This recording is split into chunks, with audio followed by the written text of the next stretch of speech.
तूने उस लड़की को बुलाकर सारी बातें समझा दी है तो शादी की तैयारियां शुरू करते हैं। कल रॉय बाबू को बुलाया है। सबने सुना? कल उनसे बैठकर शगुन की बातें कर लेंगे। वो तो चाहते हैं कि सब कुछ फोकट में निपट जाए। हम लोग उनसे कोई दहेज वगैरह नहीं लेंगे, वैसे लोग हैं नहीं हम। लेकिन लड़की को खाली हाथ ससुराल में भेजे ये भी तो ठीक नहीं है ना। उनको जो देना है अपनी लड़की को वो दे। हमारे भी इतने सारे रिश्तेदार हैं, उन्हें भी तो शगुन देना पड़ेगा। माँ, ये सब तो आप ही देख लीजिए ना। मैं बस आपसे इतना चाहता हूँ कि आप अपना गुस्सा थूक दीजिए। आप अच्छे से जानती है ना कि जब आप मुझसे नाराज होती है मुझे बिल्कुल अच्छा नहीं लगता। और आपको अभी भी ऐसा लगता है ना कि वो लड़की मेरे लिए ठीक नहीं है, तो कोई बात नहीं, आप मेरी शादी कैंसिल करवा दीजिए। मैं आपको ऐसे नाराज नहीं देख सकता। आप जो भी चाहेंगी वो अच्छा ही होगा मेरे लिए। अरे यार, गलती से कैंसिल की बात बोल दी। इतनी बार कैंसिल कैंसिल बोल रहा हूं। अभी अभी तो मां मानी थी। सच में ये शादी कैंसिल ना कर दे।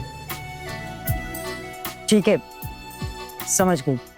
उस लड़की ने हमारी सारी शर्तें मान ली है तो मान ली है ना।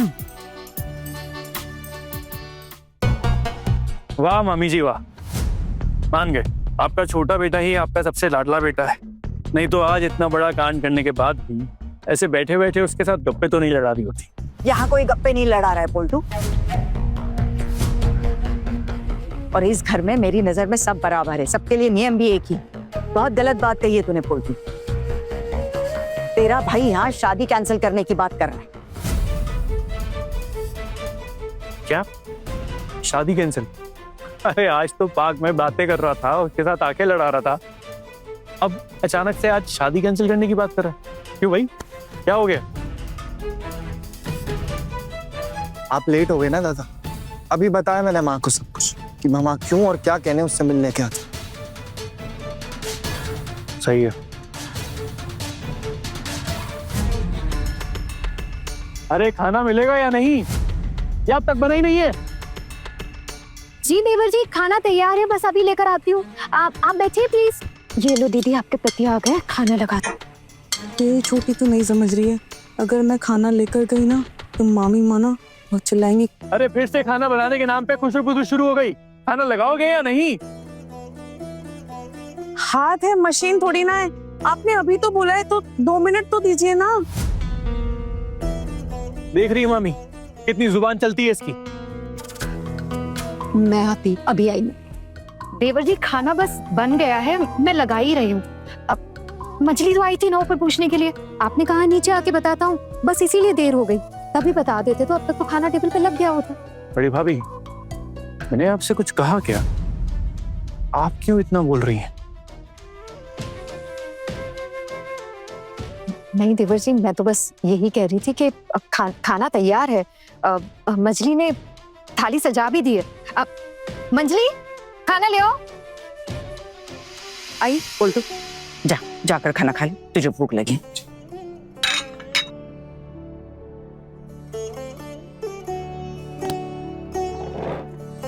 माँ ठीक रहा फिर। आइए हम सब खाना खा लेते। क्या ठीक रहा? यही ना माँ कि आपको वो लड़की पसंद नहीं है और आप नहीं चाहती कि मैं उससे शादी करूं। तूने उसे बुलाकर सब कुछ समझा दिया है ना, वो मान भी गई है तो फिर क्या मान लिया? क्या समझा दिया? यही पोल्टू कि वो बीए फाइनल की परीक्षा नहीं देगी, घर के सारे रीति रिवाज मानकर चलेगी और जो सास कहेगी वही सुनेगी। छोटू ने यही बोलने के लिए उसे बुलाया था। कहीं ऐसा तो नहीं कि मामी जी का मन रखने के लिए अपनी तरफ से बनाकर बोल रहा है? हाँ, हो सकता है। अब मेरा मतलब है कि जिस तरह पार्क में उस लड़की के साथ मुस्कुरा मुस्कुरा के बातें कर रहा था, लग नहीं रहा था ये कुछ समझा रहा है। मुझे तो कभी कभी तेरी समझ पे शक होता है। एक काम करते हैं, लड़की को फोन कर लेते हैं और शक दूर हो जाएगा।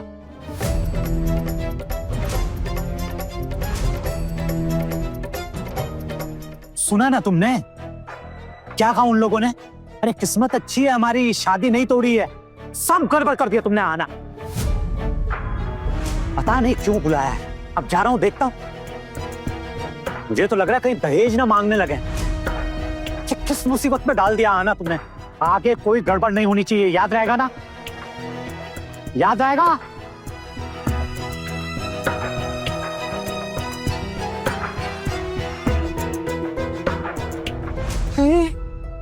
लगता है पक्का लेन देन की बात है। उस दिन तो कह रहे थे कि हमें कुछ नहीं चाहिए। मैं साफ साफ बता देती हूँ, अगर वो लोग लेन देन की कुछ बात करते हैं ना तो आप ये शादी तुड़वा दीजिएगा। शादी तुड़वा दीजिए मतलब? अरे अभी अभी तो उनसे माफी मांगी है और शादी तुड़वा दीजिए। कहां से लाएगी अपनी बेटी के लिए दूसरा नया राजकुमार ढूंढ के तू? हाँ, कोई जरूरत नहीं इसकी शादी करवाने की। कोई जरूरत नहीं है? इसका मतलब तेरी बेटी पूरी जिंदगी हमारे गले में कांटा बन के अटकी रहेगी। नहीं बड़ी माँ, अगर शादी कैंसिल होती है तो होने दीजिए। मैं माँ को लेकर कहीं और चली जाऊंगी, घर छोड़कर। वाह वाह वाह, क्या बात है। कहाँ रखेगी अपनी माँ को और कहाँ रहेगी तू? और अपना पेट कैसे पालेगी तू? क्यों दीदी, जिनका इस दुनिया में कोई नहीं होता क्या वो लोग जिंदा नहीं रहते? ऊपर वाला कोई ना कोई हल जरूर निकाल देता। मैं कहीं पे भी खाना बनाने का काम कर लूंगी, जैसे यहाँ बनाती हूँ वैसे बाहर बना लूंगी। आना ट्यूशंस पढ़ा लेगी, इतनी पढ़ाई की है कुछ तो काम आएगी ना। देखिए अगर लेन देन की बात होती है तो हम तो कुछ नहीं दे पाएंगे, ये बात साफ है। और आप लोगों ने हम माँ बेटी की जितनी मदद की है उसके लिए हम लोग जिंदगी भर कर्जदार रहेंगे। बस अब हमारी वजह से आप और पैसों के लिए परेशान मत होइए। अपनी बेटी की तरह बातें करना बंद कर करुणा। तुम दोनों को घर के बाहर निकाल दिया ना तो लोग हमारी बदनामी करेंगे। करुणा, देवर जी के कुछ रखे हुए पैसे हैं तेरे पास? वो क्या है ना, अगर रखे हो ना अभी निकाल, छुपाना मत। लड़के वाले कुछ लेन देन की बातें करेंगे ना तो हमारी तो कोई हैसियत है नहीं। हम तो तेरी बेटी की शादी में शादी के खर्चे के अलावा 1 रुपया भी ज्यादा खर्च नहीं कर पाएंगे। हाँ बड़ी माँ, अगर लेन देन की बात उठती है तो मैं ये शादी नहीं करूंगी। आपको परेशान होने की जरूरत नहीं है। हमने कहा ना, हम यहाँ से चले जाएंगे। मैं अपनी माँ का ख्याल खुद रख लूंगी। वो तो अब तक मेरी पढ़ाई पूरी नहीं हुई थी, इसलिए हमें सहारे की जरूरत थी। अब जल्दी मेरा बीए भी कंप्लीट हो जाएगा। उसके बाद मुझे कहीं ना कहीं नौकरी तो मिल ही जाएगी। कहीं सेक्रेटरी या टाइपिस्ट की नौकरी कर लूंगी। और जब तक नौकरी नहीं मिलती तब तक मैं बच्चों को ना ट्यूशन पढ़ा लूंगी। दीदी अब गुस्सा मत कीजिए, एक बार छीट को जाकर तो आने दीजिए ना, देखते वो लोग क्या कहते हैं। दीदी आपको तो पता है गहने तो मेरे पास ज्यादा कुछ है नहीं, कुछ कंगन, एक गले का हार, एक अंगूठी और 2 झुमके के अलावा मेरे पास कुछ नहीं है। उसमें से कुछ बेचकर और कुछ को पॉलिश करवा कर मैं काम चला लूंगी। खाली हाथ तो विदा नहीं कर सकती ना अपनी बेटी को, नहीं तो वो भी करते थे। पैसे की बात आती है ना करुणा, अच्छे अच्छे पीक दिखा देते। तू भी वैसा ही करेगी, जानती थी मैं ये बात। लेकिन हाँ करुणा, मेरी एक बात कान खोलकर ध्यान से सुन ले। अगर तेरे पास छुपाए हुए पैसे बाद में निकले ना तो तेरी खैर नहीं।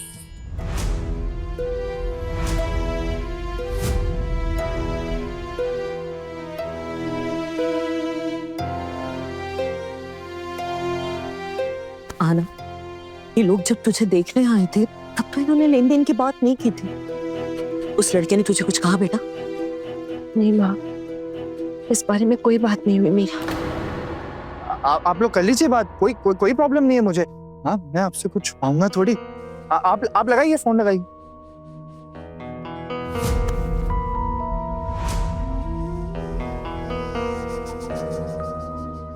मम्मा,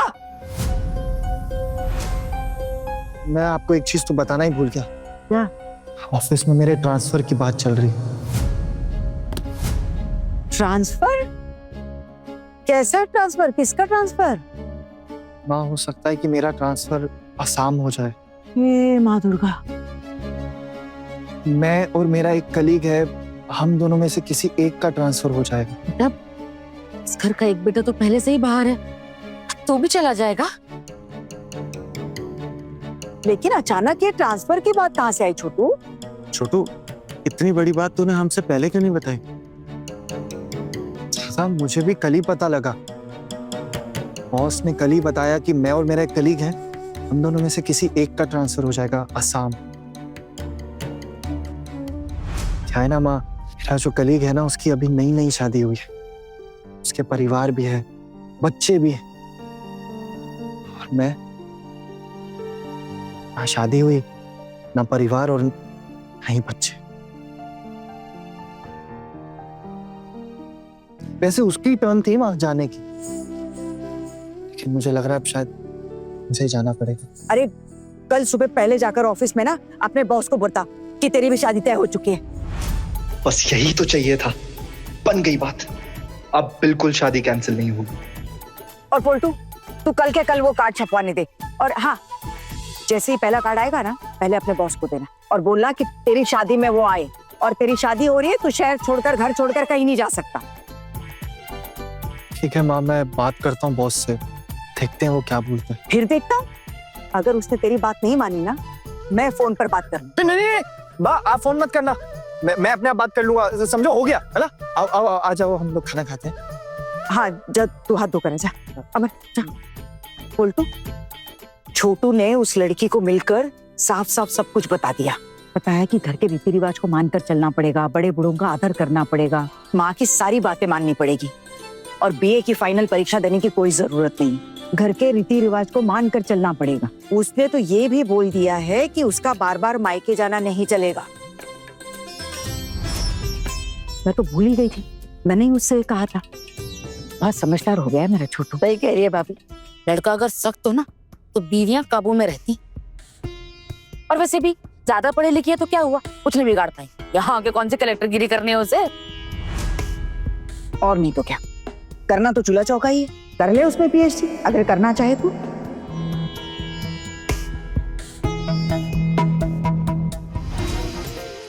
भगवान ने मुंह दिया तो कुछ भी बोलेंगे क्या? 50 लोगों का सगुन, अरे कहां से देंगे 50 लोगों का सगुन? मुझसे नहीं होगा। क्या सोच रहे हैं वो लोग? वहाँ कुछ बोल नहीं पाए और यहाँ चिल्ला रहे हैं आप। अरे एक अकेला आदमी कितना करेगा? हमारे भी तो 2-2 बेटियां हैं। अब इनकी शादी के चक्कर में भूखे मर जाए क्या? माँ, हम उनसे कह देते ना कि मुझे शगुन नहीं दे सकते, फिर जो होगा सो होगा। नहीं आना, हमारे में लड़के वालों को शगुन दिया जाता है, और वो भी तो हमें कुछ ना कुछ भेजेंगे ना। हाँ, फर्क सिर्फ इतना है कि हम इतने सारे शगुन की मांग नहीं रख सकते, लेकिन ये भी तो हो सकता है कि उनके रिश्तेदार बहुत ज्यादा हो, तो इन सारी चीजों में मत पड़। शगुन के लिए फिर भी कितना खर्चा आएगा? एक शगुन का 1000 रुपए करके भी पकड़ो तो 50,000 से कम का खर्चा नहीं है। भाई 1000 रुपए से कम के साड़ी क्या देंगे किसी को, और किसी को तो ज्यादा देनी पड़ेगी, नहीं तो वो लोग तो बवाल काट देंगे। अरे समधन जी की जबान क्या कैंची की तरह चलती है।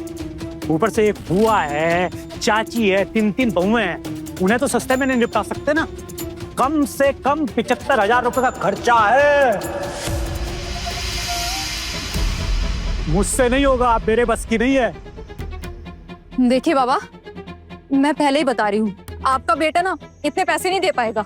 बेटा मैं उसके लिए नहीं कह रहा हूँ, वो भी नहीं दे पाएगा, और हम लोग कहाँ से करेंगे? अरे खाने पीने का इंतजाम कर रहे हैं ना। इसके अलावा अगर वो लोग इस तरीके से डिमांड रखेंगे तो ये शादी हम नहीं कर पाएंगे। ठीक है दादा, शगुन के पैसों का बंदोबस्त करती हूँ मैं कुछ। सुनिए, ये बंदोबस्त कर लेगी? कहाँ से कर लेगी तू? हाँ, तूने तो कहा था कि तेरे पास पैसे ही नहीं है। हाँ, तू पैसे हमें नहीं देना चाहती है ना? हम लोग जितना हो सके ना दूसरों के ही जेब से खींचो पैसे, दोनों माँ बेटी। बड़ी माँ, अभी कुछ दिन पहले मैंने बड़े पापा के हाथ में 25,000 रुपए दिए थे, तब माँ को तो 1 भी रुपए नहीं दिए ना मैंने। 25,000 रुपए के लिए इतनी बातें सुना रही है बेटा? अरे तेरी शादी में लाखों रुपए का खर्चा होने वाला है, लाखों रुपए का। बड़े पापा, मैं सिर्फ इतना कहना चाहती हूँ कि मेरे पास जितने भी रुपए थे मैंने सब आपको दे दिए। क्या सोचती है तू? हमारा खाएगी, हमारा पहनेगी, हमारे ही घर में रहेगी और हमें ही खरी खोटी सुनाएगी। भाभी, मैं किसी को भी खरी खोटी नहीं सुना रही हूँ। बस मुंह बंद रख अपना। तेरी शादी टूटने वाली थी। ये तो तेरे बड़े पापा है जो वहां जाकर सबके हाथ पांव जोड़कर तेरी शादी बचा कर आए। बड़ी माँ, अगर शादी टूट रही थी तो टूटने देती। किसने कहा था बड़े पापा को उन लोगों के सामने हाथ पैर जोड़ने के लिए? आहना, मैंने तुझे चुप करने के लिए कहा है ना। लेकिन माँ, नहीं, मैं हूं ना यहाँ। तुझे बीच में बोलने की जरूरत नहीं है। देखती जा तू, देखती जा। शादी के 2 दिन बाद ही ससुराल वाले वापस ना भेज देना तो कहना। और हाँ, तू अगर तुझे ससुराल वाले वापस भेजे ना तो कोई पेड़ के नीचे अपना आश्रय ढूंढ लेना। हमारे घर को मायका समझकर यहाँ आने की गलती भी मत करना। अब छोड़िए नहीं दीदी। मेरे बेटे के लिए जितने भी गहने हैं ना, उसमें कुछ कंगन, कान का, गले का हार, जितने भी है आप सब जानती हैं। मैं उसमें से कुछ बेच दूंगी और लगा तो उसे शादी के दिन इमिटेशन के गहने बनाकर सजा दूंगी। ये दिमाग तो तू पहले भी लगा सकती थी। और तू, तेरा होने वाला पति तो बहुत अमीर है, अच्छी खासी उसकी नौकरी है। एक फोन क्या किया, दौड़ी दौड़ी चली गई उससे मिलने। अगर तू उससे मिलने गई थी, बता देना था उसको कि तेरी माँ के पास कुछ नहीं है, कोई ऐसी वैसी मांग ना करे, और करे ना तो हमारी मदद करे। बड़ी माँ, मैं क्या आपके होने वाले दामाद से पैसे मांगती, या फिर ये कहती कि मेरी माँ के पास पैसे नहीं है शगुन देने के लिए? ये रिश्ता पक्का हो पाता था? और बड़े पापा की क्या इज्जत रह जाती उन लोगों के सामने? छोड़िए ना दीदी, आप परेशान मत होइए। मेरे बेटे के लिए जो मैंने गहने रखे थे उन्हें बेचकर मैं काम चला लूंगी।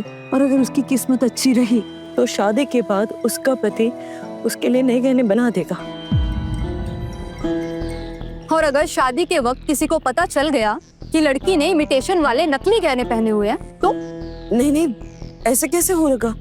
वो लोग थोड़ी ना शादी के दिन वो सुनार को गहने दिखाएंगे।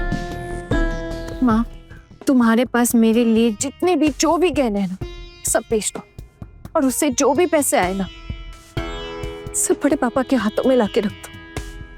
और वैसे भी ठीक ही तो बोल रहे बड़े पापा, तुम्हारी बेटी की शादी है ना, तो अकेले यही क्यों जिम्मेदारी उठा? बस बस बस, बहुत हो गया।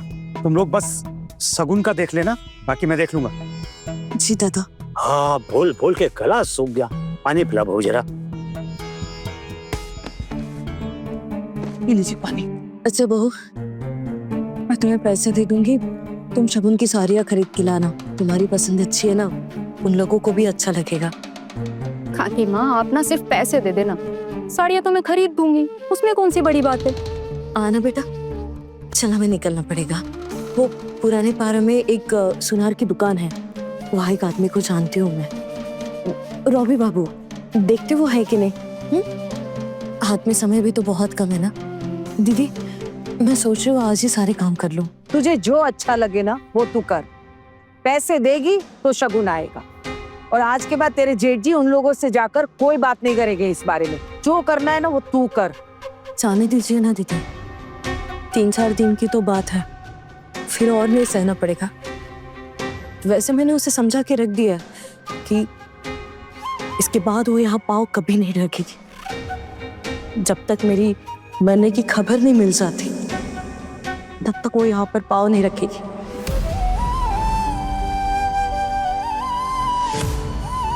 खाकी माँ, ये तो अभी आप हमें गुस्सा दिखाकर बोल रही हैं। नहीं बहू, ये हम भिखारियों को गुस्सा वगैरह नहीं शोभा देता। जो सच है वही कहा है।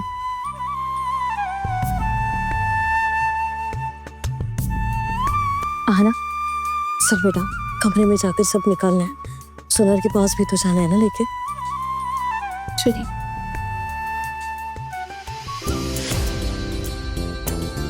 नमस्ते मैडम। कुछ गहने बेचने थे। वो आपके यहाँ रॉबी बाबू काम करते हैं, वो है आज? जी नहीं, रवि बाबू अब यहाँ काम नहीं करते। अच्छा जी, उनसे हमारी जान पहचान थी इसीलिए। अब वैसे आप पुराने गहने वगैरह खरीदते हो ना?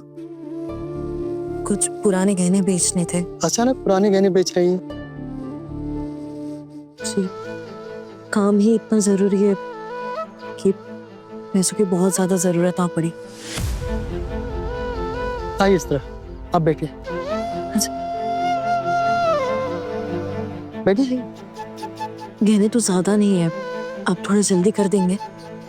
हम लोग बहुत दूर से आए हैं और घर पे ना बहुत काम भी है। ये काम कहाँ जल्दबाजी में होते हैं? दिखाइए कौन से गहने।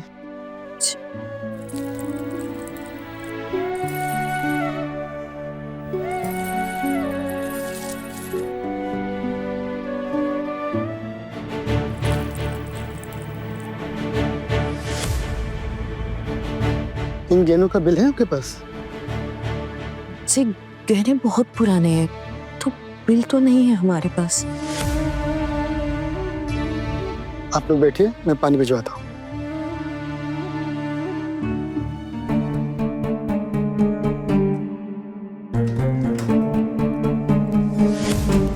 जैसा भी है दोनों को बिठा कर रखना पड़ेगा। पुराना सोना है, बिल भी नहीं है, पक्का चोरी का है। घबरा घबरा कर बात कर रही थी वो औरत, कुछ तो गंडगोल है। पिछले हफ्ते भी तो ऐसे एक औरत पुराना सोना लेकर पकड़ी गई थी ना? जी सर। फोन लगाओ police station. Hello hello, police station. हाँ सर, मैं चिराग ज्वेलर्स से बात कर रहा हूँ। वो पिछले हफ्ते के केस वाले चिराग ज्वेलर्स। आगे बोलो सर। वो पिछले हफ्ते जैसा केस फिर से आया सर। 2 औरतें आई हैं सर पुराने गहने लेकर।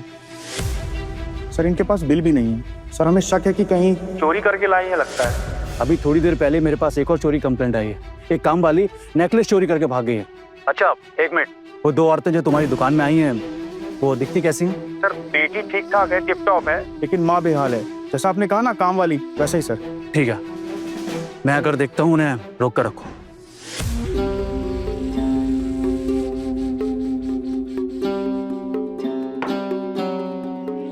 भाई साहब, आप लोगों ने हमें कब से बिठा कर रखा है, थोड़ा जल्दी कीजिए ना। आप तो खाली है ना, तो आप गहने देख लीजिए एक बार। हाँ दीजिए।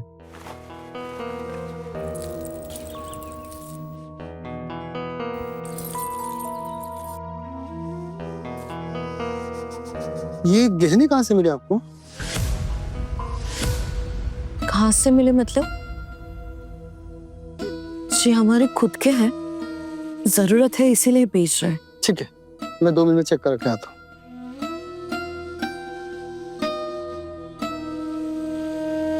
Excuse me ma'am.